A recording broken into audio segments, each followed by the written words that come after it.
భద్రం నో అపి వాతయమనః. ఓం శాంతి శాంతి శాంతి.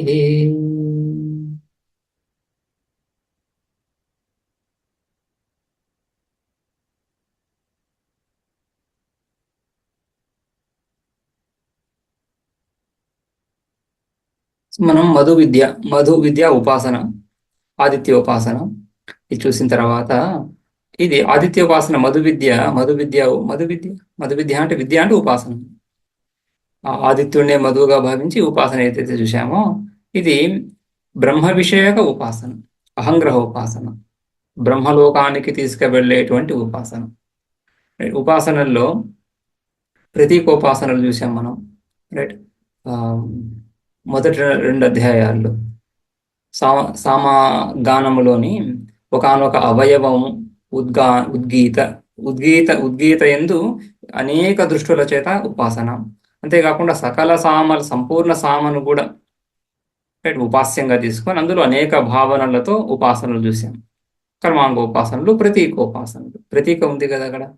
ఇక సంపద ఉపాసనలు, పరమాత్మ యందు ఒకానొక గుణాన్ని ఆపాదించి ఉపాసించడం, సంపద ఉపాసనలు.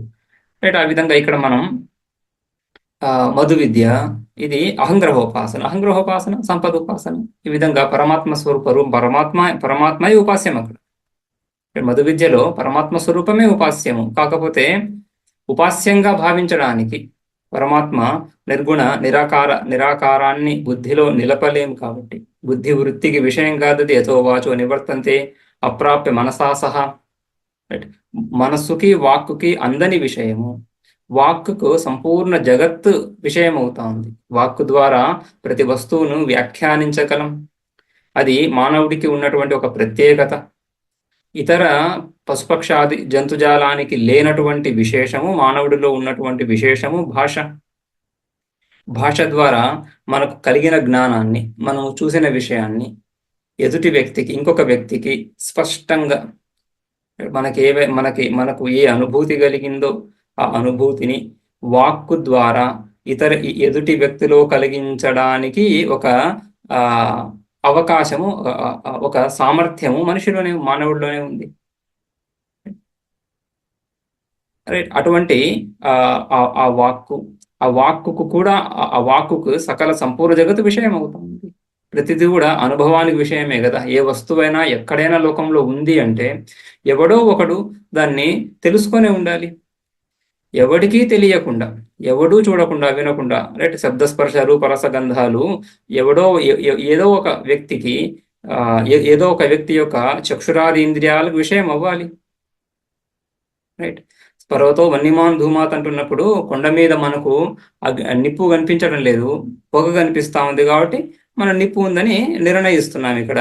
కానీ అక్కడ ఉన్న వ్యక్తి వాడు నిప్పుని చూస్తాడు. రైట్. సో అందుకని సర్వం ప్రమేయం, జగత్తంతా కూడా ప్రమేయం. ప్రమేయం అంటే విషయం, జ్ఞానానికి విషయం అవుతుంది, తెలుసుకోబడుతుంది అని. ప్రమేయం అంటే తెలుసుకోబడే వస్తువు. సంపూర్ణ ప్రపంచము తెలుసుకోబడుతుంది. అటువంటి తెలుసుకోబడే సంపూర్ణ జగత్తుని వాక్కు మళ్ళీ తెలియజేస్తుంది ఇతరులకి. ఒక వ్యక్తి చూస్తున్నాడు, ఇంకొకరికి చెప్తున్నాడు. ఆ విధంగా తెలియజేయడం అనేటువంటి ప్రక్రియ తద్వారా సంపూర్ణ జగత్తు వాక్కుకు విషయం అవుతుంది. రైట్. ఆ విధంగా సంపూర్ణ జగత్తు వాక్కుకు విషయమైనా ఈ బ్రహ్మ స్వరూపము, మన స్వరూపం, మూలభూత స్వరూపం ఏదైతే ఉందో అది వాక్కుకు విషయం అవటం లేదు. దాన్ని ఇంకొకరికి మనం ఆ విధంగా వాక్కు ద్వారా, రైట్, సో విషయీకరించలేము, వ్యాఖ్యానించలేమని కాదు, వ్యాఖ్యానిస్తాం. కానీ ఇతర వస్తువులను ఏ విధంగా అయితే విషయీకరిస్తున్నామో, బుద్ధిలో ఒక వృత్తిగా నిలబెట్టగలుగుతున్నామో, అలా బుద్ధిలో వృత్తిగా నిలబెట్టడం కుదరదు. ఎందుకంటే ఎటువంటి గుణం, వాక్కుకి ఒక లక్షణం ఉంది.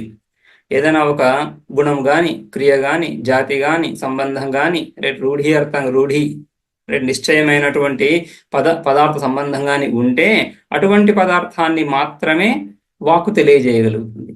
అంటే జగత్తులో ఉండే ప్రతి పదార్థం కూడా ఈ విధంగా గుణమో, క్రియనో, జాతియో, సంబంధమో, రూఢి అంటే ఒక పదార్థ సంబంధమో కలిగే ఉంటాయి ప్రతి పదార్థం. అందుకని అవన్నీ వాక్కుకు విషయం అవుతున్నాయి.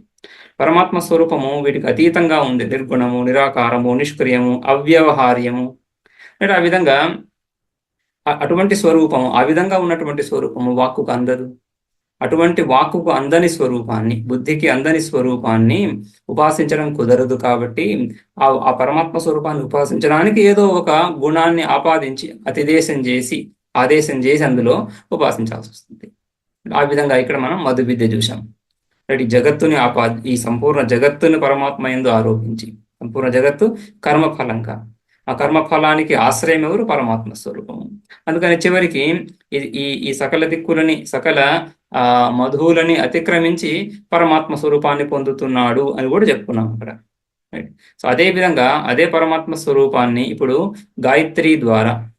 గాయత్రి ఛందస్సు, సో గాయత్రి ద్వారా ఉపాసన, ఈ రెండవ ఉపాసన 12వ ఖండంలో తృతీయాధ్యాయస్య 12వ ఖండ. సో గాయత్రి ఉపాసన ఇక్కడ అవతరణిక చూద్దాం భాష్యంలో. యత ఏవం అతిశయఫలా ఏషా బ్రహ్మ విద్య అతః సా ప్రకారాంతరేణపి వక్తవ్యా ఇతి గాయత్రి వై ఇత్యాది ఆరభ్యతే. సో గాయత్రి వై అని ఈ 12వ ఖండం ఆరంభమవుతా ఉంది. రైట్. చెప్పిన విషయమే, పరమాత్మ స్వరూపాన్ని ఉపాసించడమే. మళ్ళీ అయితే ఎందుకు మళ్ళీ చెప్పిన ఒక విద్య, మధు విద్య చెప్పబడింది కదా. సో మధు విద్య ద్వారా ఎవరైతే ఆ పరమాత్మ స్వరూపాన్ని చేరదలుస్తున్నారో వాళ్ళు మధు విద్య ద్వారా పొందొచ్చు. అంటే యతః ఏవం అతిశయ ఫల ఏవం ఏషా బ్రహ్మ విద్య, ఈ బ్రహ్మ విద్య ఏదైతే ఉందో యతః అతిశయ ఫల, అతిశయించినటువంటి ఫలము కలిగినటువంటిది. అతిశయం ఫలం యస్య అని కదా.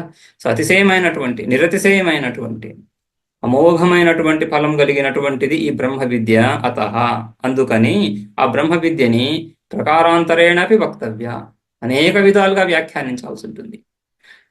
ఏ నిర్గుణ ఒక స్వాభావికంగా, సహజంగా, ఇదమిద్ధంగా ఉండే ఒక రూపం, ఒక వస్తువు ఉంటే దాన్ని ఆ రూపంతో ఆ విధంగానే ఉపాసించాల్సి ఉంటుంది. కానీ ఏ రూపము లేనటువంటి స్వరూపాన్ని ఉపాసిస్తున్నప్పుడు, రైట్, దాంట్లో ఒకానొక గుణాన్ని, రూపాన్ని ఆదేశం చేసి ఉపాసిస్తున్నప్పుడు అది మహత్తరమైనటువంటి తత్వమైనప్పుడు అనేక ప్రకారాలుగా ఆదేశం చేస్తూ ఉపాసించవచ్చు. అందుకని అతః ఆ విధంగా అయితే చేయవచ్చు అంటే చేయడానికి అవకాశం ఉంది, కానీ ప్రయోజనం ఏమిటి? అలా చేయడంలో ప్రయోజనం ఏమిటి? ప్రయోజనం కూడా ఉంది ఇక్కడ. ఏం ప్రయోజనం? అతిశయ ఫల, అతిశయించినటువంటి ఫలం కలిగినటువంటిది బ్రహ్మ విద్య. కాబట్టి అనేక ప్రకారాలుగా దీన్ని స్తుతించాలి, ఉపాసించాలి, భావించాలి అని సా ప్రకారాంతరేణపి వక్తవ్య అని శృతి ఈ విధంగా ఇంకొక రకంగా కూడా ఈ బ్రహ్మ విద్యని ఈ ప్రజలకి ఉపదేశిద్దాము, మనుషులకి ఉపదేశిద్దాము అనే ఉద్దేశంతో గాయత్రి వై అని ఈ 12వ ఖండం ఆరంభిస్తా ఉంది శృతి. గాయత్రీ ద్వారేణ చ ఉచ్యతే బ్రహ్మణః సర్వ విశేషరహితస్య నేతి నేతి ఇత్యాది విశేష ప్రతిషేధగమ్యస్య దుర్బోధత్వాత్. గాయత్రి ద్వారేణ, ఈ గాయత్రి అనే ఉపాధి, గాయత్రి అనేటువంటి ఈ ఉపాధి ద్వారా కూడా ఆ బ్రహ్మయే ఉపదేశించబడుతున్నాడు. బ్రహ్మణః ఉచ్యతే. గాయత్రి ద్వారేణ బ్రహ్మణ విద్య, బ్రహ్మ విద్య, బ్రహ్మ యొక్క ఉపాసననే మళ్ళీ చెప్పబడుతా ఉంది. ఎటువంటి బ్రహ్మ? సర్వ విశేషరహితస్య, ఎటువంటి విశేషము లేనటువంటి బ్రహ్మ. విశేషము అంటే విశేషణము అంటే గుణము. ఆ బ్రహ్మలో ఏదో ఒక గుణము ఉంటే, ఇటువంటి గుణము కలిగినటువంటి వాడు, రైట్. సో సుగుణాలు కావచ్చు, ఏదైనా కావచ్చు, గుణములు ఉండింటే, ఇటువంటి గుణము అంటే గుణములు ఉండింటే అంటే లోకంలో సకల కళ్యాణ గుణాభిరామ అని చెప్తున్నప్పుడు అన్ని కళ్యాణ గుణం సుగుణాలు, అన్ని సుగుణాలు పరమాత్మకి ఆపాదిస్తాం, రైట్. కానీ స్వాభావికంగా తన స్వభావంలో ఏదైనా గుణం ఉందా? స్వభావంలో గుణం లేదు, ఇవన్నీ కూడా ఆపాదించినటువంటి గుణాలే. కానీ స్వభావత గుణాలు, విశేషణానికి లక్షణం ఈ విధంగా చెప్పుకుంటారు. ఏమని? వ్యావర్తకం విశేషణం. వ్యావర్తకం ఒక వస్తువుని ఇంకొక వస్తువు నుంచి వేరు చేసి చూపించేది విశేషణం. వీడు తెల్లగా ఉన్నాడు అంటే ఇంకొకడు కూడా నల్లగా ఉంటాడు, లేదా ఎర్రగా ఉంటాడు, వాడికంటే వీడు వేరుగా ఉన్నాడు అని చెప్పడానికి కదా. ఈ చెట్టు చాలా పెద్దగా పొడవుగా ఉంది అంటే పక్కన ఉన్న ఇంకా వేరే చెట్లేవో అంత పొడవుగా లేవు అని కదా, ఆ విధంగా భేదాన్ని చూపించడానికి విశేషణం చెప్పుకుంటాం. సజాతీయ భేదాలు, ప్రధానంగా సజాతీయ భేదాలు. విజాతీయ భేదాలు కూడా చెప్పుకోవచ్చు. విజాతీయ భేదాలు స్వరూపం చేతనే అయిపోతాయి కాబట్టి సజాతీయ భేదాలు చెప్పుకుంటాం. సో ఆ విధంగా గుణాలు, విశేషణాలు ఈ భేదాన్ని తెలపడానికి, ఎక్కడైతే రెండవ వస్తువు భేదం గురించి చెప్పడానికి, భేదం చేయడానికి, పృథక్కరణం వేరు చేయడానికి రెండవ వస్తువే లేనప్పుడు విశేషణం ఏం చేస్తుంది? ఏ విధంగా సహాయం చేస్తుంది విశేషణం?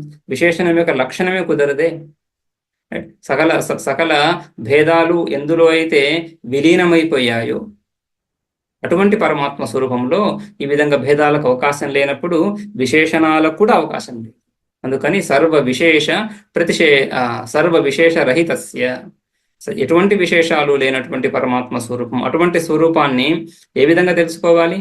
కేవలము నేతి నేతి ఇది, నేతి నేతి ఇది ఇత్యాది విశేష ప్రతిషేధ గమ్యస్య, గమ్యం పరమాత్మ బ్రహ్మ. ఆ పరమాత్మ స్వరూపము గమ్యం, తెలుసుకోదగిన గమ్యం అంటే పొందదగినటువంటిది. పొందడం అంటే ఇక్కడ తెలుసుకోవడమే. జ్ఞానస్వరూపం కదా పరమాత్మ ఏదో లోకంలో కూర్చున్నటువంటి ఒకనొక వ్యక్తి స్వరూపంగా చూడడం లేదు కదా మనం. సో ఆ విధంగా ఒకనొక వ్యక్తి స్వరూపంగా చూస్తే అప్పుడు గమ్యం అంటే ఆ లోకానికి వెళ్ళి చేరడము. సాలోక్య, సారూప్య, సామీప్య, సాయుజ్య, సార్ష్టి ఇత్యాది అనేక రకాలుగా ఆ ఈశ్వరుణ్ణి పొందడం అని చెప్పుకోవచ్చు ఒకనొక వ్యక్తిగా చూస్తే. అలా వ్యక్తిగా చూడనప్పుడు, సో ఆ విధంగా వ్యక్తిగా మనం ఈ శృతి పరమాత్మను ఆ విధంగా వ్యక్తిగా ప్రదర్శించడం లేదు ఇక్కడ. రైట్. సో జ్ఞానస్వరూపము జ్ఞానమే. జ్ఞానాన్ని పొందడం అంటే తెలుసుకోవడం, అందుకని గమ్యం అంటే తెలుసుకోవడం. రైట్. సో ఆ పరమాత్మను ఎలా తెలుసుకుంటున్నాము? ఏ విశేషాలు లేనటువంటి పరమాత్మను ఏ విశేషాలు లేవు అనే తెలుసుకోవాలి.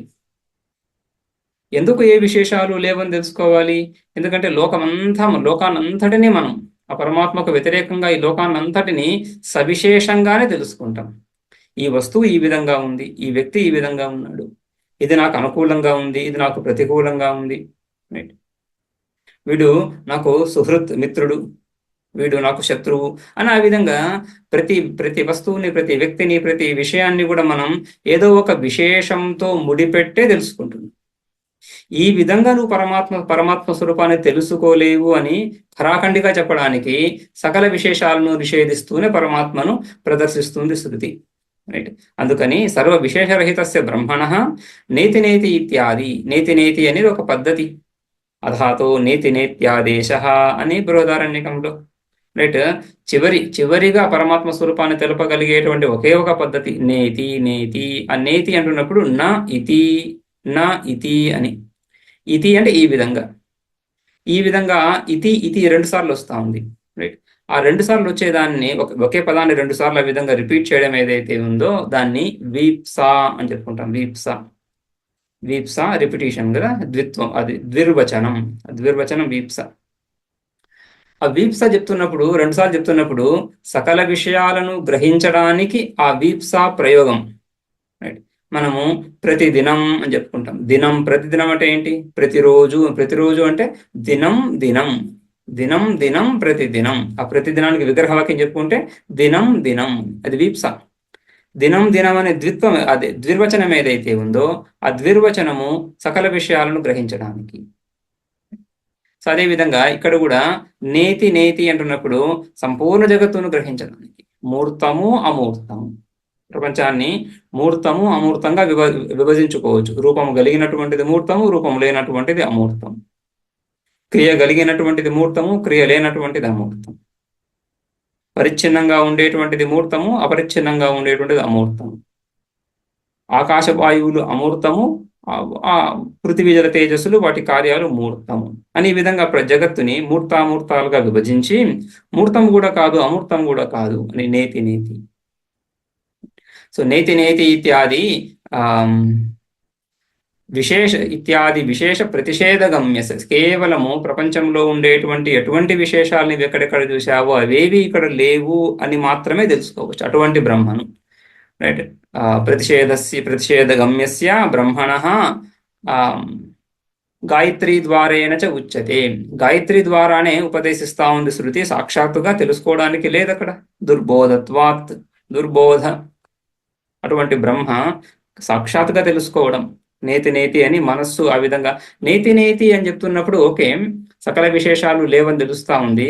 మనస్సు ఆ నేతి నేతి అనే ఆ నేతి నేతి అనేటువంటి బోధ ద్వారా తెలియజేయబడినటువంటి ఆ బ్రహ్మస్వరూపాన్ని ఎలా గ్రహిస్తుంది, ఎలా పట్టుకుంటుంది? ఎలా పట్టుకుంటుంది? సకల విశేషాలను తనలో విడిచి. మనస్సు అనేక విశేషాలను పట్టుకొని ఉంటుంది కదా, ఈ వస్తువు ఆ వస్తువు, ఈ విషయము ఆ విషయము అని అనేక ప్రపంచంలో అనేక విషయాల్లో చిక్కుకొని ఉంటుంది మనస్సు. రైట్, తనను తాను ఆ సకల విశేషాల నుంచి నివర్తింపజేసుకొని, తనను తాను, రైట్, విత్డ్రాయింగ్, రైట్, అన్నింటి నుంచి వెనక్కి వచ్చి, ఈ సకల విశేషాల నుంచి వెనక్కి వచ్చినప్పుడు ఏముంది అక్కడ? ఆ ప్రకాశ స్వరూపము, సర్వత్ర వ్యాపించి ఉన్నటువంటి ప్రకాశ స్వరూపము మనస్సు యందు ప్రతిఫలిస్తా ఉంది. ఏ విధంగా ప్రతిఫలిస్తా ఉంది? మనస్సులో పరమాత్మ స్వరూపం ప్రతిఫలించినప్పుడు ఆ మనస్సు ఏ ఆకృతిని ధరించిందో, ఘటాకారం, మనస్సులో ఘటాకారం ఉన్నప్పుడు ఘటం ప్రకాశితమవుతుంది. సుఖాకారం ఉన్నప్పుడు సుఖం ప్రకాశితమవుతుంది. దుఃఖాకారం ఉన్నప్పుడు దుఃఖం ప్రకాశితమవుతుంది. మనస్సు సకల విశేషాలను నేతి నేతి అనే ఆలంబనను తీసుకొని సకల విశేషాలను విడిచినప్పుడు ఆ పరమాత్మ ప్రకాశం మనస్సులో ఏదైతే ప్రతిఫలిస్తా ఉందో దేన్ని ప్రకాశింపజేస్తుంది? ఏ విశేషము, ఏ ఆకారము లేదే మనస్సులో ఆ క్షణంలో. రైట్, అక్కడ ఆ బ్రహ్మస్వరూపము ఆ విధంగా అవగతమవుతా ఉంది, సకల విశేషరహితంగా అఖండాకార వృత్తి రూపేణ. ఎటువంటి ఆకారము లేనటువంటి మిగిలిన ఆకారాలన్నీ కూడా ఖండాకారాలే, ఖండితమైనటువంటి ఆకారాలు, పరిచ్ఛిన్నమైనటువంటి, ఇది అది నేను వాడు అనేటువంటి విభేదాలు కలిగినటువంటి ఆకారాలు. అటువంటి పరిచ్ఛేదాలు ఏవి లేనటువంటి మన ఆకారము అంటే ఎటువంటి ఆకారము లేకపోవడం. అఖండాకారం ఒక ఆకారం కాదు. మళ్ళీ ఘటాకారం ఘటాకార వృత్తి పటాకార వృత్తుల్లాగా బ్రహ్మాకార వృత్తి కూడా ఒకానొక ఆకారం అని తీసుకోరాదు. ఇతరాకారాలు ఏవి లేకపోవడమే అఖండాకారం. అటువంటి అఖండాకార వృత్తి ప్రతిఫలిస్తుంది అంతఃకరణంలో ఈ విధంగా నేతి నేతి అని ఈ బోధ ద్వారా. అది దుర్గ్రాహ్యం. మనసు ఆ విధంగా సకల విశేషాలను విడిచి ఆ పరమాత్మ స్వరూపంలో ఏకమై ఉండడం. అమనీభావం అని చెప్పుకుంటాం కదా మాండక్యంలో, అమనీభావం. ఆ అమనీభావం అంటే మనస్సు ఏ ఆకారాన్ని ధరించకపోవడం. ఏ ఆకారాన్ని ధరించకపోతే మనస్సు లేనట్లే. సో అటువంటి ఆ స్థితి స్థితి కఠినమైనటువంటిది కాబట్టి గాయత్రి ద్వారా ఇక్కడ పరిచయం చేస్తా ఉంది పరమాత్మను. సత్సు అనేకేషు ఛందస్సు గాయత్ర్యా ఏవ బ్రహ్మజ్ఞాన ద్వారతయా ఉపాదానం ప్రాధాన్యాత్. అయితే గాయత్రి ఒక ఛందస్సు, అనేక ఛందస్సులు ఉన్నాయి, వైదిక ఛందస్సులు. లౌకిక ఛందస్సు లోకంలో ప్రయోగించబడేటువంటి చంపకమాల, ఉత్పలమాల మన తెలుగులో చెప్పుకుంటుంటాము. రైట్, సో ఈ విధంగా శార్ధూల వికృతము ఇత్యాది ఛందస్సులు ఏవైతే ఉన్నాయో అవే కాకుండా వైదిక ఛందస్సులు కూడా అనుష్టుపు, త్రిష్టుపు ఇత్యాది అనేక ఛందస్సులు ఉండగా గాయత్రి ఛందస్సును ఎందుకు తీసుకుంటుంది శృతి? ఈ పరమాత్మ స్వరూపాన్ని పరమాత్మ స్వరూపాన్ని పరిచయం చేయడానికి. పరమాత్మ స్వరూపాన్ని పరిచయం చేయడానికి ఉపాస్యంగా, ఆలంబనగా గాయత్రిని ఎందుకు తీసుకుంటుంది? అందుకని ఆ ఉపాస్యాన్ని కూడా స్తుతించాలి. ఆ ఉపాస్యము ఆ గాయత్రి ఛందస్సు ఏదైతే ఉపాధిగా బ్రహ్మ విద్యను బోధించడానికి శృతి స్వీకరిస్తుందో దాని గొప్పతనాన్ని, దాని మహిమను భాష్యకారులు పరిచయం చేస్తున్నారు ఇక్కడ. అనేకేషు ఛందస్సు సత్సు, అనేక ఛందస్సులు ఉండగా గాయత్రి ఛందస్సులు మాత్రమే బ్రహ్మజ్ఞానానికి ద్వారంగా, బ్రహ్మజ్ఞాన ద్వారతయ ఉపాదానం గ్రహణం, బ్రహ్మజ్ఞానానికి ద్వారంగా దీన్ని గ్రహిస్తా ఉంది శృతి. ఎందుకని? ప్రాధాన్యాత్, పంచమి ప్రాధాన్యాత్ హేతువు. ప్రధానమైనటువంటిది గాయత్రి, మిగిలిన ఛందస్సులు అన్నిటికంటే కూడా ప్రధానమైనటువంటిది. ఏంటా గొప్పదనం, ఏంటా ప్రాధాన్యం అని చెప్తున్నారు ఇక్కడ. సోమ ఆహరణాత్ ఇతరఛందో అక్షరహరణేన ఇతరఛందో వ్యాప్త్యాచ సర్వసవన వ్యాపకత్వాచ్చ యజ్ఞే ప్రాధాన్యం గాయత్ర్యాః ప్రాధాన్యం. యజ్ఞాలలోకెల్లా శ్రేష్టమైనటువంటి యజ్ఞంగా సోమయజ్ఞాన్ని, సోమయాగం, సోమయజ్ఞాన్ని ప్రశస్తమైనటువంటిదిగా భావిస్తారు. దానికి ఒక ప్రత్యేకత ఉంది. సోమయాగం, సోమయాజి పేర్లు వింటుంటాం. సోమయాజి అంటే సోమయజ్ఞమును చేసినటువంటి, సోమయాగాన్ని చేసినటువంటి వాడు. సోమయాగాన్ని ఇంతకుముందే చేసినటువంటి వాడిని సోమయాజి. వాడి వంశంలో ఎవరో చేసింటారు సోమయాగం.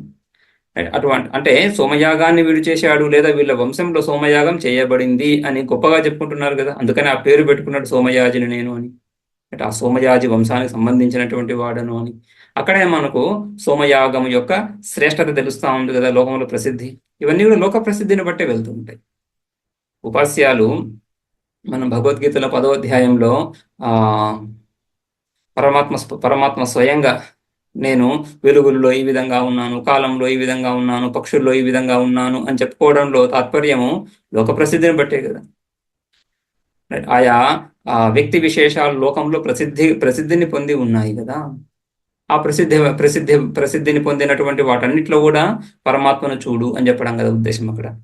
అదేవిధంగా ఇక్కడ కూడా ఈ యజ్ఞాల్లో సోమయజ్ఞం ప్రశస్తమైనటువంటిది.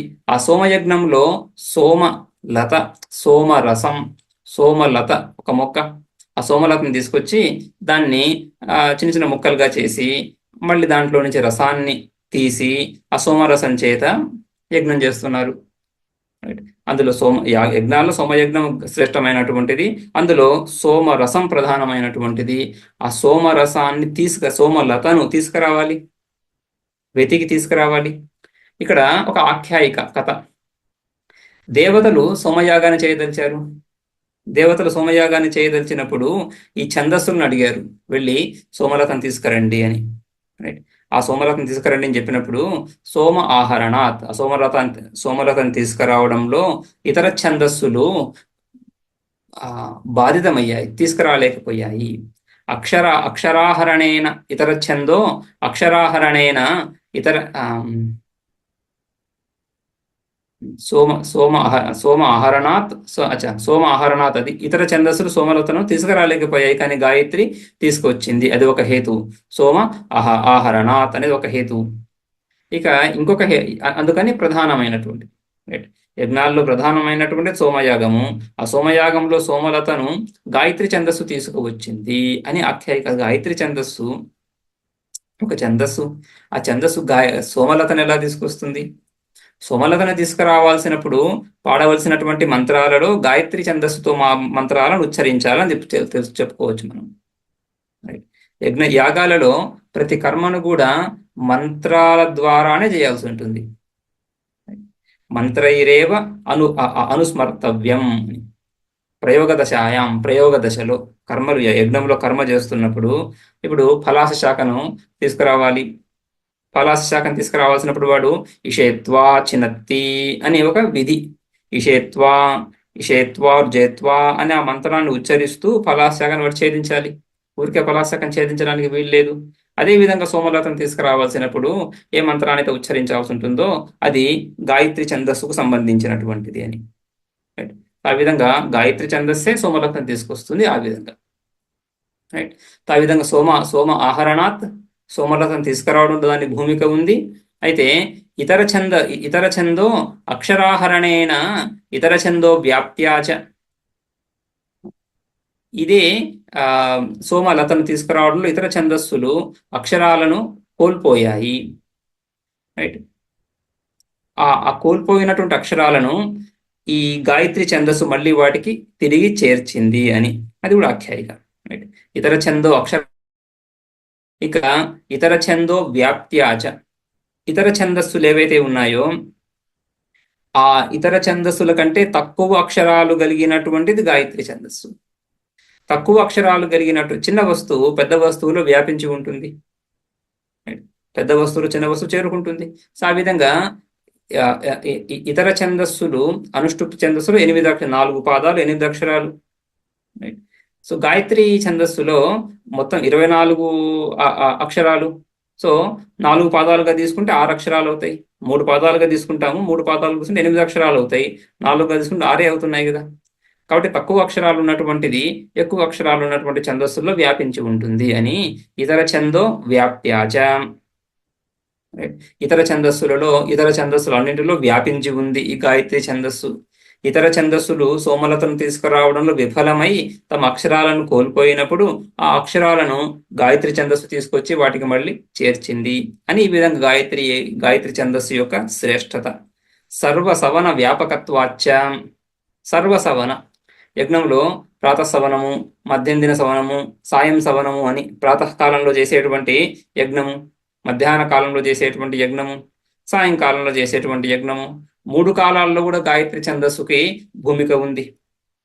3 కాలాలు కూడా గాయత్రి ఛందస్సు అంటే గాయత్రి ఛందస్సులో ఉన్నటువంటి మంత్రాలు.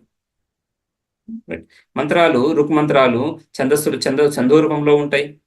రైట్. అనేక ఛందోరూపాల్లో ఉన్నటువంటి మంత్రాలలో గాయత్రి ఛందస్సులో ఉన్నటువంటి మంత్రాలకు 3 సవనాల్లో కూడా వ్యాప్తి ఉంది, స్థానం ఉంది అని ఆ విధంగా సర్వసవన వ్యాపకత్వాచ్చ.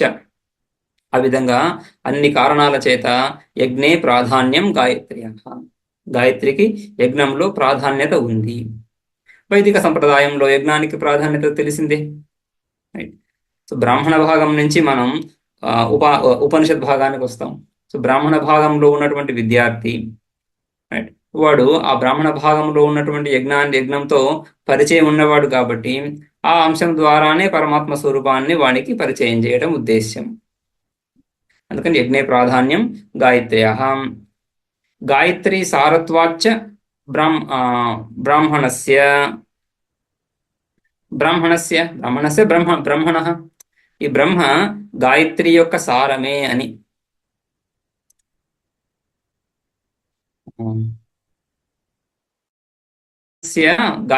గాయత్రి సారత్వాత్ బ్రాహ్మణస్య. బ్రహ్మ శబ్దానికి పరమాత్మ స్వరూపం అని, వేదము అని కూడా అర్థం ఉంది. సో బ్రహ్మ అన్నప్పుడు వేదం అని తీసుకుని, బ్రాహ్మణ అంటే బ్రహ్మ సంబంధి అని. బ్రాహ్మణ శబ్దము బ్రహ్మ శబ్దం నుంచే వస్తూ ఉంది కదా. రైట్. సో బ్రహ్మలో అది హ్రస్వంగా ఉంది. ఆ హ్రస్వం కాస్త ఆదివృద్ధి తదిత ప్రత్యయాలు ఇత్యాది ప్రత్యయాలు వచ్చినప్పుడు ఆదివృద్ధి కలిగి బ్రా అయిపోయి బ్రాహ్మణ అవుతాం, అంటే బ్రహ్మ సంబంధి అని అర్థం. ఆ ప్రత్యయము తదిత ప్రత్యయము చాలా అర్థాల్లో వస్తుంది. సంబంధం ప్రధానంగా తీసుకుంటే బ్రహ్మ సంబంధి. బ్రహ్మ శబ్దానికి అర్థం వేదం తీసుకున్నప్పుడు వేద సంబంధి అంటే వేదాధ్యాయి, వేదాన్ని అధ్యయనం చేసినటువంటి వాడు. రైట్. సో గాయత్రి సారత్వాచ్చ బ్రాహ్మణస్య. వేదాన్ని అధ్యయనం చేస్తున్నటువంటి వాడికి గాయత్రియే ప్రధానంగా మూలంగా ఆధారంగా తీసుకొని ఉన్నాడు. అంటే గాయత్రికి సంబంధించినటువంటి మంత్రాలు, గాయత్రి ఛందస్సు, గాయత్రి మంత్రము కూడా ఇవన్నీ మూలంగా ఉన్నటువంటి వాడు. అంతేకాకుండా మాతరమివ హిత్వా గురుతరాం గాయత్రీం తతో అన్యత్ గురుతరం న ప్రతిపద్యతే యథోక్తం బ్రహ్మ అపి ఇది.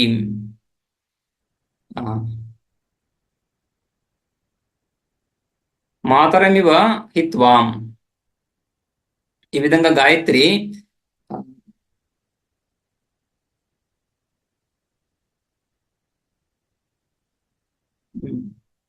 గాయత్రీం గురుతరాం మాతరం ఇవ.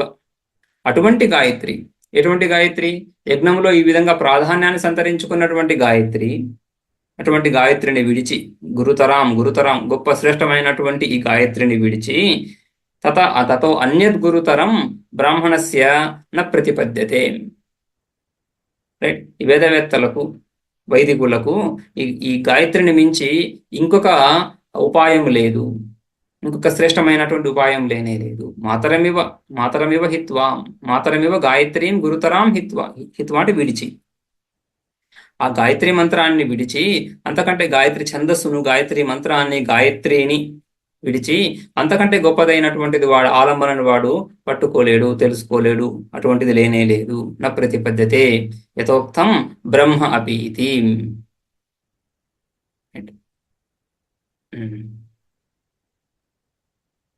యథోక్తం బ్రహ్మ అపి. యథోక్తం బ్రహ్మ ఆ పరమాత్మ స్వరూపం కూడా. ఏ పరమాత్మ స్వరూపాన్ని తెలుసుకోవడానికైతే మనం ప్రయత్నం చేస్తున్నామో, ఏ పరమాత్మ స్వరూపాన్ని తెలియజేయడానికి శృతి ప్రయత్నిస్తుందో, ఆ పరమాత్మ స్వరూపానికి కూడా ఇటువంటి గాయత్రి, రైట్. సో ఇటువంటి గాయత్రి వేదానికి అంతటికీ సారభూతంగా ఉంది కాబట్టి, బ్రాహ్మణ అన్నప్పుడు స్వార్థంలో కనుక ప్రత్యయం తీసుకుంటే, బ్రాహ్మణస్య అంటే బ్రహ్మ సంబంధి, వేద సంబంధి చెప్పుకోవచ్చు. లేదా స్వార్థే, స్వార్థంలో ప్రత్యయాలు చాలా చోట్ల వస్తూ ఉంటాయి. అంటే అర్థం మారదు, పదం మారుతుంది. బ్రాహ్మణ అంటే బ్రహ్మ అని అర్థం వస్తుంది, బ్రాహ్మణ అంటే బ్రహ్మ అని అర్థం తీసుకోవచ్చు. అప్పుడు వేదం అనే అవుతుంది. సో వేదానికి మూలభూతంగా ఉన్నటువంటి గాయత్రి. ఆ గాయత్రి కాకుండా ఇంకొక ఆలంబన బ్రహ్మకు లేదు. శ్రేష్టమైనటువంటి ఆలంబన గాయత్రి. ఛందస్సులు ఆలంబనగా తీసుకుంటున్నటువంటి సందర్భంలో, రైట్, ఛందస్సులని ఆలంబనగా తీసుకునే సందర్భంలో గాయత్రిని మించినటువంటి ఆలంబన బ్రహ్మకు కూడా ఎక్కడా దొరకదు. కాబట్టి గాయత్రి ద్వారా శృతి బ్రహ్మను పరిచయం చేస్తుంది. అతో గాయత్రి ముఖేన ఏవ బ్రహ్మ ఉచ్యతే. అందుకని ఆ విధంగా గాయత్రి ఆలంబన ద్వారా బ్రహ్మ పరిచయం చేయబడతా ఉంది శృతి ద్వారా, శృతి చేత. అది ఆఖ్యాయిక. అంటే మధు విద్యలో ఏ విధంగా ఏ పరబ్రహ్మ స్వరూపాన్ని అయితే ఉపాస్యంగా చూసామో, గాయత్రి విద్యలో కూడా అదే పరమాత్మ స్వరూపాన్ని ఉపాస్యంగా చూస్తున్నాము. బ్రహ్మసూత్రాల్లో ఈ ఉపాసన ఛాందోగ్యోపనిషత్తు, బృహదారణ్యకోపనిషత్తు, ప్రధానంగా ఈ రెండు ఉపనిషత్తులు బ్రహ్మసూత్రాల్లో చాలా మటుకు చర్చకు వస్తాయి. బ్రహ్మసూత్రాలు ఉపనిషత్తుల్లో సంశయాస్పదమైనటువంటి అంశాలు ఏవైతే ఉంటాయో, సంశయాలకు అవకాశం ఎక్కడైతే ఉంటుందో, ఎక్కడైతే వేరే అర్థం లేదా ఒక విరోధం లేకపోయినా విరోధంలా కనిపిస్తుందో అటువంటి విషయాలని సూత్రకారులు, బాదరాయణ మహర్షి ఆ వాక్యాలను తీసుకొని, ఉపనిషత్ వాక్యాలని, ఆ వాక్యాలను తీసుకొని విస్తారంగా విచారిస్తారు. ఏ విధంగా అయితే ఇక్కడ భాష్యకారులు సంపూర్ణ ఉపనిషత్తు తీసుకొని వ్యాఖ్యానిస్తున్నారు. సంపూర్ణ ఉపనిషత్తును తీసుకొని వ్యాఖ్యానిస్తున్నప్పుడు మనం చాలా చోట్ల చూసాం. ఐతరేయంలో కూడా చాలా సందర్భాల్లో పూర్వపక్షాన్ని ఆయన తీసుకొస్తారు ప్రత్యేకంగా భాష్యకారులు. బౌద్ధ దర్శనము లేదా భర్తృప్రపంచ ఆచార్యుల ఉద్దేశము, వాటిని తీసుకొచ్చి విస్తారంగా విచారిస్తారు. ఇవన్నీ ఏంటిది అక్కడ ఈ వాక్యానికి ఇంకొక విధంగా వ్యాఖ్యానం చేశారు మన పూర్వాచార్యుడు. వాటితో మేము ఏకీభవించటం లేదు, వాటిని స్వీకరించటం లేదు. అది సంప్రదాయానికి విరుద్ధంగా ఉంది. సంప్రదాయం అంటే శృతి తాత్పర్యానికి విరుద్ధంగా ఉంది, రైట్. సో తత్వ సమన్వయాత్ అని బ్రహ్మసూత్రాల్లో ప్రధానమైన అధికరణం సమన్వయాధికరణం. సకల వేదాంత వాక్యాలు పరబ్రహ్మ స్వరూపాన్నే బోధిస్తాయి అని చెప్పడం.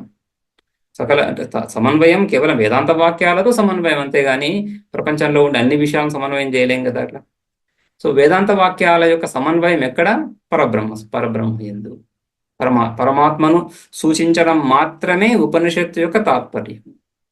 ఉపనిషత్తులు అనేక విషయాలు మాట్లాడచ్చు. సృష్టి గురించి మాట్లాడచ్చు, ఉపాసనలు మాట్లాడచ్చు, కర్మ ఫలాల గురించి మాట్లాడచ్చు, ఏదైనా మాట్లాడచ్చు. కానీ తాత్పర్యం పరబ్రహ్మను పరిచయం చేయడమే.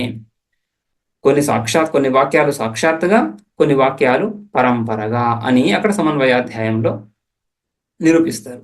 సో ఆ విధంగా సకల వాక్యాలు పరమాత్మ స్వరూపను పరిచయం చేయడానికే అనేది వేదాంత నిర్ణయం. ఆ నిర్ణయానికి ఆ పరమాత్మ స్వరూపాన్ని పరిచయం చేయడానికి ఎటువంటి పరమాత్మ స్వరూపం? ఏకమేవాద్వితీయం, అద్వితీయమైనటువంటి ఆ పరమాత్మ స్వరూపాన్ని పరిచయం చేయడమే సకల ఉపనిషత్తుల యొక్క, సకల మంత్రాల యొక్క, సకల వేదవాక్యాల యొక్క తాత్పర్యము. ఆ తాత్పర్యానికి ఎక్కడెక్కడైతే విరోధం కలిగే విధంగా ఇతర వ్యాఖ్యానకారులు వ్యాఖ్యానిస్తున్నారో, మన పూర్వాచార్యులు వ్యాఖ్యానిస్తున్నారో, వాటిని లేవనెత్తి నిరాకరించడం సర్వత్రా మనం చూస్తూ ఉంటాం భాష్యాల్లో. రైట్, ఏ భాషను తీసుకున్నా కూడా కేన, కట, ఈశ, ప్రశ్న, కట, ముండకల్లో కొంచెం తక్కువ ఉన్నా కూడా, పూర్వపక్ష సిద్ధాంత నిరూపణ అంత ఎక్కువ లేకపోయినా కూడా, మన మిగిలిన ఉపనిషత్తులు ఈశ కానీ కేన కానీ సర్వత్రా పూర్వపక్షం భర్తృప్రపంచాచారి అని వేదాంత ఏకదేశిగా చెప్పుకుంటాం. అంటే మన వేదాంత సిద్ధాంతాన్ని తెలియజేస్తున్నాడు ఆయన. ఉపనిషత్తుల గురించి మాట్లాడుతున్నాడు కాబట్టి వేదాంత దర్శనం గురించి మాట్లాడుతున్నాడు. అందులో ఏకదేశి అంటే సంపూర్ణంగా, సమగ్రంగా వేద తాత్పర్యానికి అనుగుణంగా లేడు. వేదం ఏం చెప్తుంది, ఉపనిషత్తులు ఏం చెప్పదలుచుకుంటున్నాయో తూచా తప్పకుండా అదే చెప్పటం లేదా ఆయన. కొంత అంశంలో మనం ఏకీభవించినా కొంత అంశం మనం విభేదించాల్సి ఉంటుంది. శృతి తాత్పర్యం నుంచి పక్కకు వెళ్తున్నాడు అని. అటువంటి విషయాలను భాష్యకారులు ప్రతి చోట చర్చిస్తూనే వస్తూ ఉంటారు. ఎక్కడెక్కడ అవకాశం వస్తే అక్కడ పూర్వపక్షాలను తీసుకొచ్చి విచారిస్తారు. అది ఈ బాదరాయణ మహర్షి సూత్రకారులు స్వయంగా ఉపనిషత్తులో ఎక్కడెక్కడైతే విభేదాలకు అవకాశం ఉందో ఆ అంశాలను తీసుకొని విచారిస్తూ ఒక గ్రంథం, అది బ్రహ్మసూత్రాలు. అందులో ఈ గాయత్రి ఉపాసన, మధు విద్య, ఈ విధంగా ఈ చాందోగ్యోపనిషత్తులో అనేక ఘట్టాలు, బృహదారణ్యకంలో అనేక ఘట్టాలను తీసుకొని విచారిస్తారు అక్కడ. ఎక్కువగా ఈ 2 ఉపనిషత్తుల నుంచి బ్రహ్మసూత్రాల్లో 191 అధికరణాలని, అంటే 191 వాక్యాలను విచారించారు. 191కి అన్నిటికీ వాక్యాలు ఉండవు, కొన్నిటికి కొన్ని ప్రాసంగిక అధికరణాలు ఉంటాయి. ఇంచుమించు అలా చెప్పుకోవచ్చు. 190 అన్ని వాక్యాలు అక్కడ విచారించారు, అన్ని ఉపనిషత్తుల్లో నుంచి అన్ని. అందులో ప్రధానంగా ఇవన్నీ. అక్కడ ఈ గాయత్రి ఇత్యాదులను తీసుకొని ఉపాస్యము ఎవరు అని విచారం. ఏ విషయం ఇక్కడ ఉపాసించబడుతా ఉంది అని నిర్ణయము పరమాత్మ. ఈ ఉపాసనలన్నింటిలో కూడా ఉపాస్యము పరమాత్మయే. పరమాత్మను గాయత్రి ద్వారా ఉపాసిస్తున్నాం, పరమాత్మను మధు ఆదిత్యుడి ద్వారా ఉపాసిస్తున్నాము. ఉపాస్యుడు ఆదిత్యుడు కాదు, ఉపాస్యుడు పరమాత్మయే. రైట్. సో ఆ విధంగా ఇక్కడ కూడా గాయత్రి అంటున్నప్పుడు ఇంతకుముందు ఏ మధు విద్యలో ఏ పరబ్రహ్మ స్వరూపాన్ని ఉపాసించామో అదే పరబ్రహ్మ స్వరూపాన్ని ఇక్కడ ఇంకొక రకంగా ఉపాసిస్తున్నాము. ఉపాసన ఆలంబనలో భేదం ఉంది, కానీ ఉపాస్య మూలభూత స్వరూపము పరమాత్మయే. రైట్. కాబట్టి వీటన్నింటి ద్వారా కూడా పరంపరయా పరమాత్మ ప్రాప్తి. సాక్షాత్తుగా పరమాత్మ ప్రాప్తి చెప్పలేము, సాక్షాత్తుగా పరమాత్మ ప్రాప్తి జ్ఞానం చేతనే. కానీ ఈ ఉపాసన చేత కూడా పరంపరయ అంటున్నప్పుడు పరంపరయ ఎలా క్రమముక్తి బ్రహ్మలోకానికి తీసుకువెళ్ళి హిరణ్య గర్భుడి ద్వారా అని కదా. ఆ హిరణ్య గర్భుడు పరమాత్మకు అత్యంత సన్నిహితంగా ఉన్నటువంటి తత్వం కదా. స దేవానాం ప్రథమ సంబభూవ, మొట్టమొదటిగా ఆవిష్కృతమైనటువంటి తత్వము, వ్యాకృతమైనటువంటి తత్వము, అవ్యాకృత స్థితి నుంచి వ్యాకృతి, ఈ సృష్టి ఏదైతే ఏర్పడుతుందో ఆ సృష్టి ఏర్పడేటువంటి మొట్టమొదటి క్షణాల్లో, ఇంకా సృష్టి రాకముందే ఆ హిరణ్య గర్భతత్వము ఆవిర్భవిస్తుంది, ప్రకటమవుతుంది. స్వతహాగా స్వయంభూ, ఆయన స్వయంభూ కదా. రైట్. కర్మల ద్వారా సరే ఉపాసనల ఫలంగా హిరణ్య గర్భలోకము, హిరణ్య గర్భ పదవి ఇవని చెప్పుకున్నా కూడా, ఉపాసనల ద్వారా చెప్తున్నప్పుడు ఆ విధంగా హిరణ్య గర్భుడు కూడా ఉపాసకుడు ఉపాసించి ఆ రూపాన్ని పొందుతున్నాడు అంటే హిరణ్య గర్భుడితో తాదాత్మ్యాన్ని పొందుతున్నాడు అని. రైట్. ఆ హిరణ్య గర్భుడు అంటే సమష్టి అభిమాని, సమష్టి స్థూలం అని చెప్పండి, సమష్టి సూక్ష్మం అని చెప్పండి, సమష్టి. రైట్. సమష్టి అభిమాని అన్నప్పుడు ఆయనకి వాస్తవంగా ద్వైతం లేదు అక్కడ. నాకంటే వేరుగా ఇంకెవరు లేరు అనేది ఆయన మొదటి అనుభవం. రైట్. సో మొట్టమొదటిగా ఆయన నేను ఒక్కడనే ఉన్నాను అని చూసి భయపడి, తర్వాత ఇంకొక తత్వం నాకంటే వేరుగా లేనే లేదు, ఎవరు లేనే లేరు ఇక్కడ, నేనెవరికి భయపడాలి అని భయాన్ని గెలుస్తాడు. భయాన్ని గెలవడం అంటే అజ్ఞానాన్ని అతిక్రమించడం. సో జ్ఞానం కలుగుతుంది ఆయనకి, జన్మతోనే జ్ఞానం కలుగుతుంది. సో అటువంటి ఆ హిరణ్య గర్భుడు మొట్టమొదటిగా ఆవిర్భవిస్తున్నాడు. ఆ హిరణ్య గర్భుడిని పొందుతున్నాడు ఉపాసకుడు ఉపాసన ద్వారా. గాయత్రి ఉపాసన ద్వారా కావచ్చు, మధు విద్య ద్వారా కావచ్చు, ఆ హిరణ్య గర్భుడిని పొంది హిరణ్య గర్భుడికి పరమాత్మకి దూరము అనే పదం మనం చెప్పలేము, కానీ దూరం అనే పదాన్ని వాడితే ఏం దూరం ఉంది ఇక్కడ. రైట్. సో హిరణ్య గర్భుడు తన స్వరూపాన్ని తెలుసుకొని ఉన్నాడు, తెలుసుకొనే ఉన్నాడు, జీవన్ముక్తుడైన. రైట్. సో ఆ విధంగా అటువంటి హిరణ్య గర్భుణ్ణి పొందుతూ సమీపంగా పరమాత్మకు అత్యంత సమీపంగా వెళ్ళి, సాక్షాత్తుగా పరమాత్మ స్వరూపాన్ని తెలుసుకోకపోయినా అత్యంత సమీపమైనటువంటి హిరణ్య గర్భుణ్ణి పొంది పరమాత్మ స్వరూపంలో లీనమవుతున్నాడు. అంతతః చివరికి ప్రళయకాలంలో హిరణ్య గర్భుడితో సహా పరమాత్మ స్వరూపంలో లీనమైపోతున్నాడు. అది క్రమముక్తి. అందుకని ఈ క్రమముక్తిలో విచారం ఏదైతే ఉందో అది జ్ఞానానికి కూడా, జ్ఞానం గురించి, బ్రహ్మస్వరూపం గురించి విచారం చేసేటువంటి విచారకుడికి కూడా చాలా అనుకూలంగా, చాలా సహాయకారిగా ఉంటుంది. ఎందుకు సహాయకారిగా ఉంటుంది? వాడు ఉపాసకుడు ఆ పరమాత్మ స్వరూపాన్ని హిరణ్య గర్భుడి ద్వారా చేరుకున్నప్పటికీ కూడా ప్రప్రథమంగా ఈ వ్యష్టి ఉపాధి, ఈ పరిచ్ఛిన్నత ఏదైతే ఉందో దీన్ని దాటాలి. దీన్ని దాటకుండా ఏమీ లేదు, ఏం అవకాశమే లేదు. దీన్ని దాటాలి వాడు కూడా, ఇద్దరు కూడా. జ్ఞాని కూడా, జ్ఞాని అంటే జ్ఞాన మార్గాన్ని తీసుకొని విచారం చేస్తాను అనేవాడు కూడా ఈ ఉపాధితో తాదాత్మ్యాన్ని, ఈ వెష్టి, రైట్, పరిచ్ఛిన్న భావనని, పరిచ్ఛిన్న భావన అంటున్నప్పుడు దేహంతో తాదాత్మ్యము, మనస్సుతో తాదాత్మ్యము, ఇంద్రియాలు, వాటి సామర్థ్యాలు, వాటి లోటుపాట్లు, వాటితో తాదాత్మ్యము, బుద్ధి యొక్క సామర్థ్యము, బుద్ధి ద్వారా మనము ఈ లోకంలో ఏమేమి సాధించామో, రైట్, వాటితో తాదాత్మ్యము, ఇవన్నీ కూడా పరిచ్ఛిన్నతనే చూపిస్తున్నాయి కదా. ఈ పరిచ్ఛిన్నతను అధిగమించి అపరిచ్ఛిన్నతపై అడుగు పెడతాం.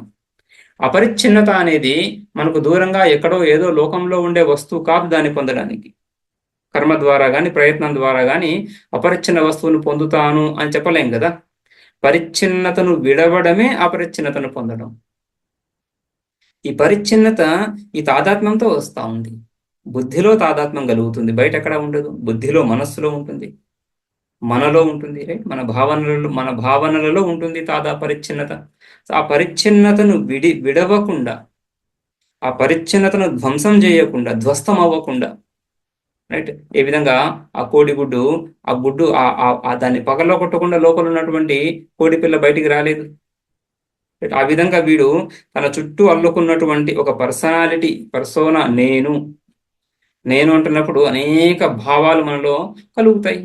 మనల్ని మనం ఎప్పుడైనా ఎవరికైనా పరిచయం చేసుకుంటున్నప్పుడు ఎలా పరిచయం చేసుకుంటాము? ఏదో ఒక గుణం, ఏదో ఒక ఉపాధితోనే పరిచయం చేసుకోవాల్సి ఉంటుంది. అవన్నీ మన పర్సనాలిటీ, మన స్వభావం, మన అదే జీవభావం. దాన్ని అతిక్రమించడం అనేటువంటి భాగం ఇద్దరికి సమానంగానే ఉంటుంది. ఉపాసకుడు కావచ్చు, విచారకుడు కావచ్చు. అది అతిక్రమించిన తర్వాత వాడు ఒక అతిక్రమించడానికి ఉపాసకుడు ఒక ఆలంబనం తీసుకుంటున్నాడు. హిరణ్య గర్భుడు కావచ్చు, ఇక్కడ గాయత్రి కావచ్చు, ఒక ఆలంబనాన్ని తీసుకుంటున్నాడు. ఆ గాయత్రిలో విశేషాన్ని చూస్తున్నాడు, వ్యాపకతను చూస్తున్నాడు, బ్రహ్మత్వాన్ని చూస్తున్నాడు, ఆ బ్రహ్మ ధర్మాలందరూ చూస్తున్నాడు, వ్యాపకత్వాన్ని, రైట్, పరిచ్ఛిన్నతని అతిక్రమించడానికి వాడు ఆ మార్గాన్ని ఎంచుకుంటున్నాడు. విచారకుడు విచారం అనే సాధనని, జ్ఞానం అనే ఖడ్గాన్ని ఎంచుకుంటున్నాడు. అసంగ శస్త్రేణ దృఢేన చిత్వాం, అసంగం అనే శస్త్రాన్ని, జ్ఞానం అనే శస్త్రాన్ని వీడు ఎంచుకొని విచారించి దాన్ని ఇక ఇతర ఆలంబనలు లేకుండా నేను ఈ పరిచ్ఛిన్నతను అతిక్రమిస్తాను అని చెప్తున్నాడు విచారకుడు. ఇద్దరు అతిక్రమించాల్సిందే, ఆలంబన భేదం అంతే. అతిక్రమించిన తరువాత వాడు ఆలంబన తీసుకున్నాడు కాబట్టి కొంతకాలం ఆలంబనతో ఉంటాడు ఉపాసకుడు.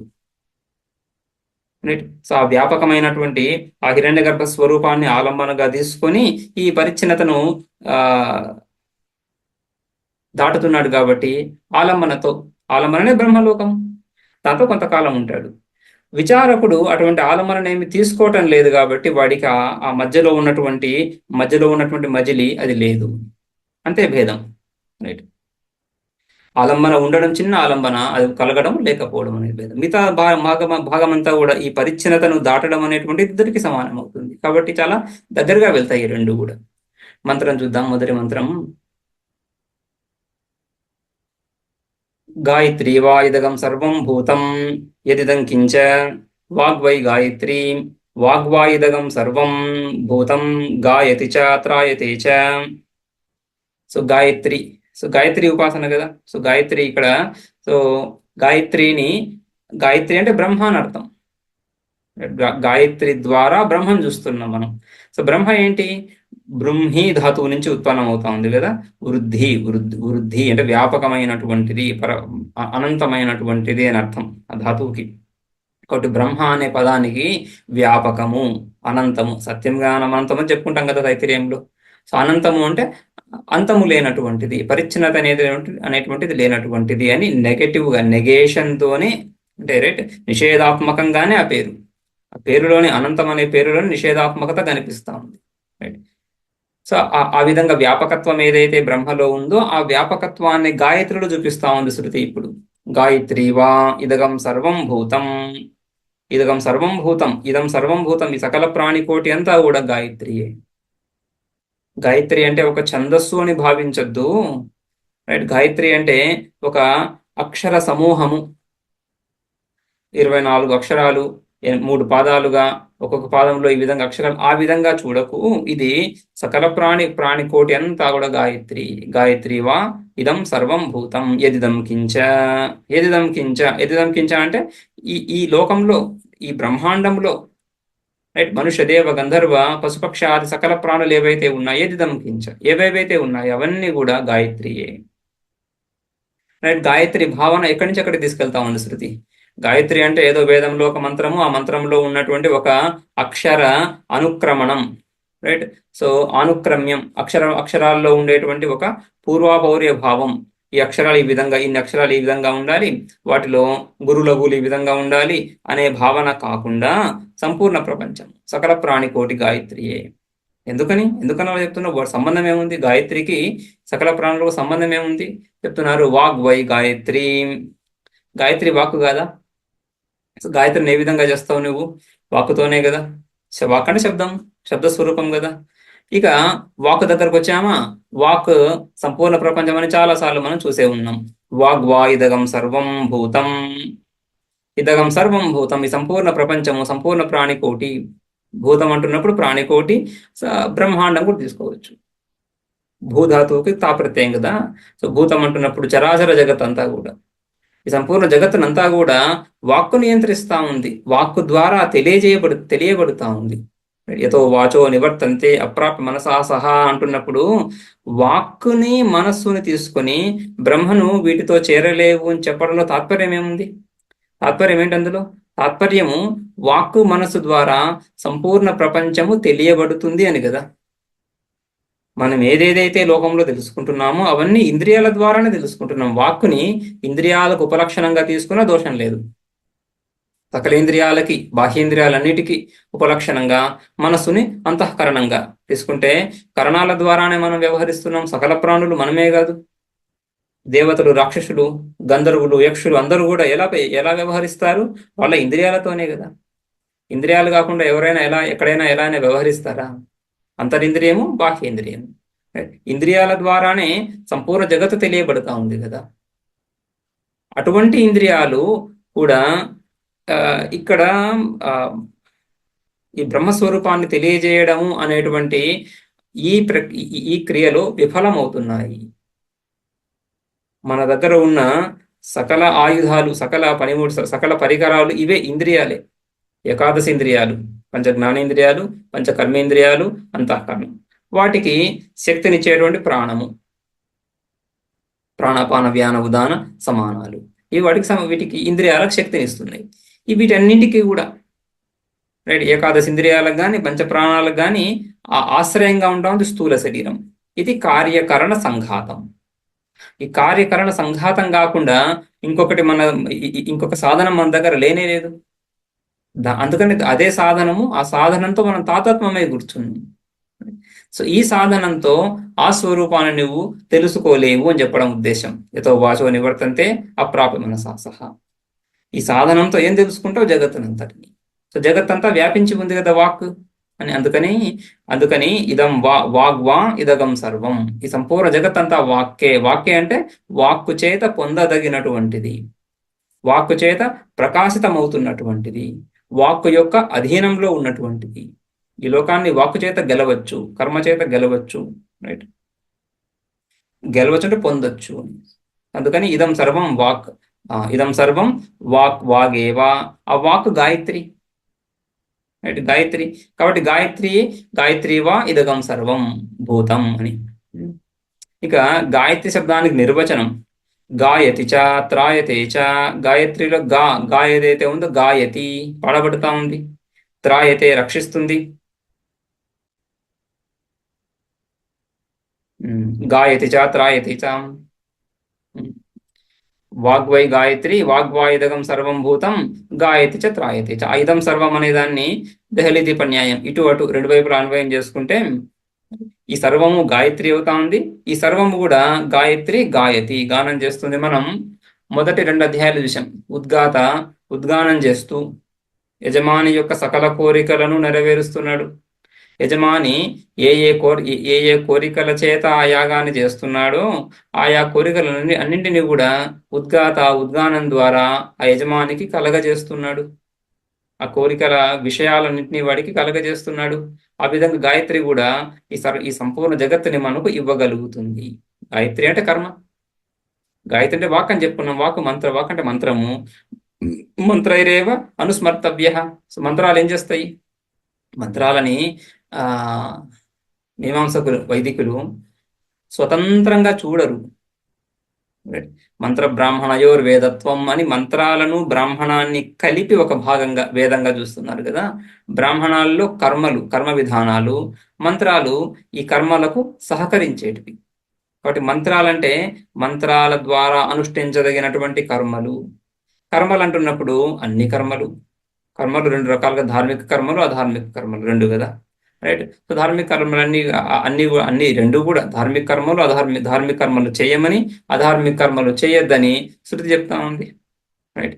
ఆ విధంగా ఈ కర్మల ద్వారానే కర్మణ అయం లోక, కర్మల ద్వారా ఈ లోకాన్ని మనం పొందుతున్నాము.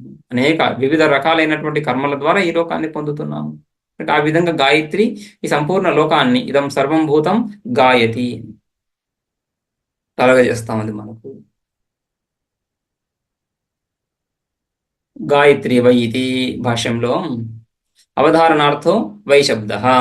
గాయత్రి వై ప్రతీక మంత్రంలో భాగం కదా. వై అంటే అవధారణార్థ, అవధారణ నిశ్చయంగా చెప్తా ఉంది. గాయత్రియే ఈ సకల ప్రాణికోటి అని. ఇదం సర్వం భూతం అంటే ప్రాణిజాతం. యత్కించ స్థావరం జంగమం చ, స్థావరం జంగమం వా తత్సర్వం గాయత్రి ఏవ. స్థావర జంగమం, కదిలేవి కదలనివి అన్ని అంతా గాయత్రియే. ఎందుకంతా గాయత్రి ఎలా అవుతా ఉంది? తస్యాహ ఛందోమాత్రాయాః సర్వభూతత్వం అనుపపన్నం ఇది. రైట్. తస్య ఛందోమాత్రాయాః, ఛందస్సు గాయత్రి. ఛందస్సుకి ఒక ఉనికి కూడా స్వతంత్రంగా లేదు. ఛందస్సుకు స్వాతంత్రం ఎక్కడిది? ఛందస్సుగా తీసుకుంటే మంత్రాలలో ఉండేటువంటి వర్ణాల యొక్క క్రమం. రైట్. సో నజభజ జజరా చంపకమాల అని చెప్పినప్పుడు చంపకమాలలో ఈ విధంగా నా గణం ఉండాలి.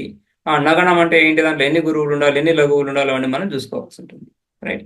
సో ఆ విధంగా ఈ గణాలు, ఈ అక్షరాల యొక్క పొందిక ఈ విధంగా ఉండడం అదేంటిది? అది గుణం కదా, ఒక అట్రిబ్యూట్.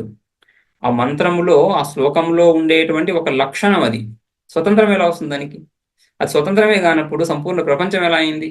రైట్. తస్యాహ గాయత్రి ఛందోమాత్రాయ, ఛందస్సు మాత్రమే అయినప్పుడు సర్వభూతత్వం అనేది కుదరదు అని మన బుద్ధిలో ఒక సంశయం కలుగుతుంది కదా.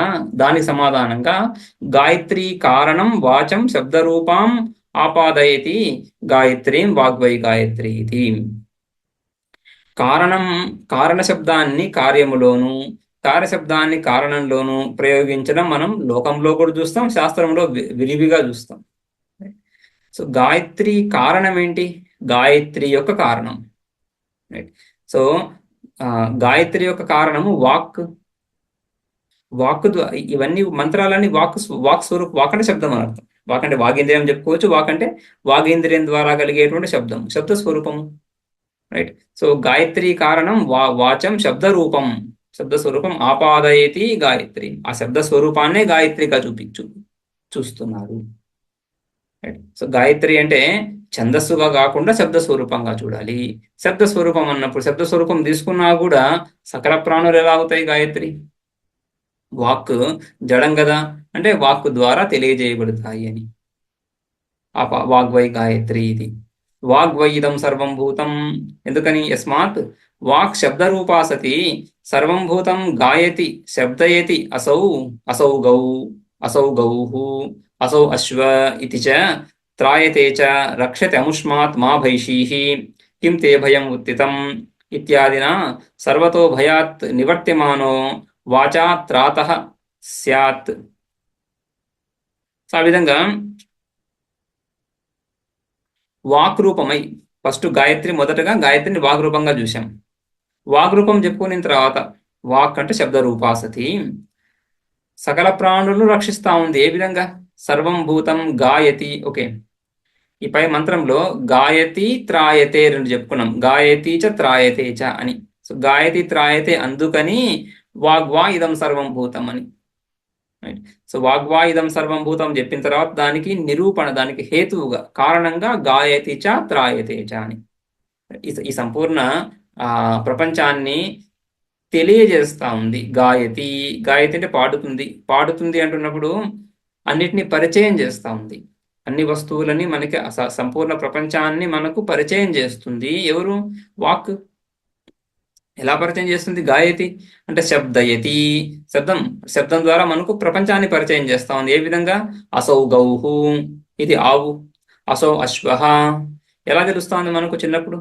ఇది అసౌ గౌహు అసౌ అశ్వః అని మనకు పెద్దవాళ్ళు చెప్తున్నారు. ఇది ఆవు, రైట్, వీడు నీ తమ్ముడు, ఇది నీ పేరు, ఇది గుర్రము. ఈ విధంగా సకల వస్తువుల్ని మనకు పరిచయం చేస్తున్నారు. ఎలా? వాక్కు ద్వారానే. పశుపక్షాదులు కూడా వాటి పిల్లలకి ఆయా పద్ధతులు నేర్పిస్తాయి, వాటి పద్ధతులు నేర్పిస్తూ ఉంటాయి. కానీ వాటికి భాష లేదు.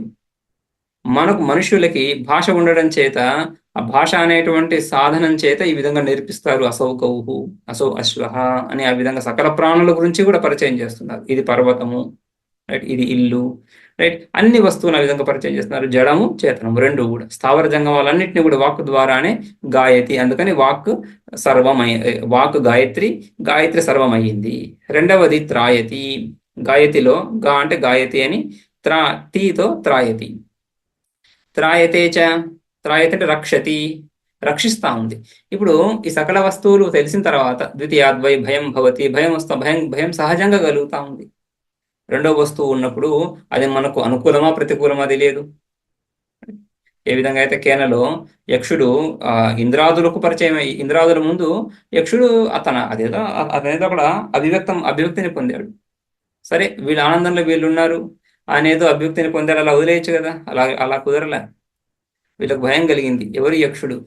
మాకు అనుకూలమా ప్రతికూలమా, మాకు మిత్రుడా శత్రువా, ఇప్పుడే ఒక యుద్ధం చేసి వచ్చాం, మళ్ళీ ఇంకా యుద్ధం చేయాల్సి వస్తా ఉందా ఏంటి అని భయం కలుగుతా ఉంది కదా, రైట్. సో ఆ విధంగా భయం కలిగినప్పుడు రక్షించేది ఎవరు? మళ్ళీ వాక్యే రక్షిస్తా ఉంది. పిల్లవాడు భయపడ్డప్పుడు పెద్దవాళ్ళు వాడిని ఆ భయాన్ని పోగొట్టడానికి ఏం చెప్తున్నారు? మళ్ళీ వాక్కునే ప్రయోగిస్తున్నారు. అముష్మాత్ మా భైషీహి, దీని గురించి నువ్వు భయపడకు, చింత చెందకు, నేనున్నాను అని వాక్కు ద్వారానే ఆశ్వాసన కలిగిస్తున్నారు కదా. అముష్మాత్ మా భైషీహి ఇది వాగేవ రక్షతి. ఆ వాకెవరు? గాయత్రి. కాబట్టి గాయత్రి రక్షతి. గాయంతం త్రాయతే ఇది. గాయత్రి అది వ్యుత్పత్తి, అది వేరు. ఇక్కడ గాయత్రిలో గాతో గాయతి, తీతో త్రాయతే అని చెప్పుకొని ఆ విధంగా మా భై అని రెండింటి ద్వారా కూడా, గాయతి త్రాయతే రెండింటి ద్వారా కూడా వాక్కు యొక్క సర్వవ్యాపకత్వాన్ని, వాక్కు నిన్ను సకల ప్రపంచానికి పరిచయం చేస్తా ఉంది, ప్రపంచాన్ని నీకు పరిచయం చేస్తా ఉంది, ప్రపంచం నుంచి నిన్ను రక్షిస్తుంది కూడా. రైట్. సో పరిచయకర్త, రక్షణ కూడా, స్థితికర్త, పాలనకర్త కూడా. కిం తే భయం ఉత్తితం, భయం ఎందుకు కలుగుతా ఉంది నీకు అని, ఇత్యాదిన సర్వతో భయాత్ నివర్తమాను. సకల భయాల నుంచి వాణ్ణి వేరు చేసి, సకల భయాలు తొలగించి, వాచా త్రాతః స్యాత్, వాక్కు చేతనే రక్షించబడుతున్నారు కదా అందరూ. అందుకని యద్వాగ్భూతం గాయతి చ త్రాయతే చ గాయత్రి ఏవ తత్, యద్వాగ్భూతం గాయతి చ త్రాయతే చ గాయత్రి ఏవ తద్ గాయతి చ త్రాయతే చ. ఏ వాక్ అయితే ఈ విధంగా గాయతి త్రాయతే అనేటువంటి స్వభావాలు పొంది ఉందో, వాక్యే అందరిని అన్ని విషయాలను పరిచయం చేస్తా ఉంది, వాక్య అందరినీ అన్ని కాలాల్లో రక్షిస్తా ఉంది, రైట్. అటు ఆ వాక్ గాయత్రి అయ్యింది, రైట్. గాయత్రి వాక్ స్వరూపమే కదా, వాక్య గాయత్రి యొక్క కారణం అని చెప్పుకున్నాం కదా. సో అటువంటి గాయత్రి కూడా గాయతి త్రాయతే. అందుకని సర్వమిదం, సంపూర్ణ ప్రపంచం, సకల ప్రాణులు గాయత్రియే. వాచో అనన్యత్వాత్ గాయత్ర్యాః. వాక్కుకు గాయత్రికి భేదమే లేదు. గాయత్రియే వాక్కు, వాక్యే గాయత్రి. గానాత్ త్రాణాచ్చ గాయత్ర్యాః గాయత్రీత్వం. ఇప్పుడు వ్యుత్పత్తి. గాయత్ర్యాః గాయత్రీత్వం. గాయత్రిలో గాయత్రి అనే భావము ఏంటి? గాయత్రి యొక్క స్వభావం ఏంటి? గానాత్ త్రాణాత్ చ. గానము పరిచయం చేయడము, తెలుపుడు చేయడము, రైట్. తర్వాత త్రాణాత్ రక్షించడము. గాయత్రి మంత్రం కూడా ఉపాసిస్తున్నటువంటి ఉపాసకులను రక్షిస్తుందని కూడా ప్రసిద్ధి కదా, లోక ప్రసిద్ధి. ఆ విధంగా గానాత్ త్రాణాచ్చ గాయత్ర్యా గాయత్రీత్వం, గాయత్రి మంత్రం కూడా గానం చేయబడుతుంది, రక్షించడానికి కూడా వినియోగించబడుతా ఉంది.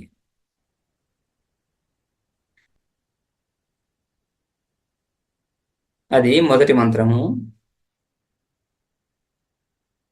ఇక గాయత్రి యందు పృథివ్యాది భావన మళ్ళీ ముందులాగానే ఇతర మనం ఏ విధంగా సామలలో అనేక భావాలు భావించాము, అదే విధంగా ఇక్కడ కూడా పృథివీ భావన రెండవ మంత్రంలో. ఇది తర్వాత క్లాస్లో చూద్దాం.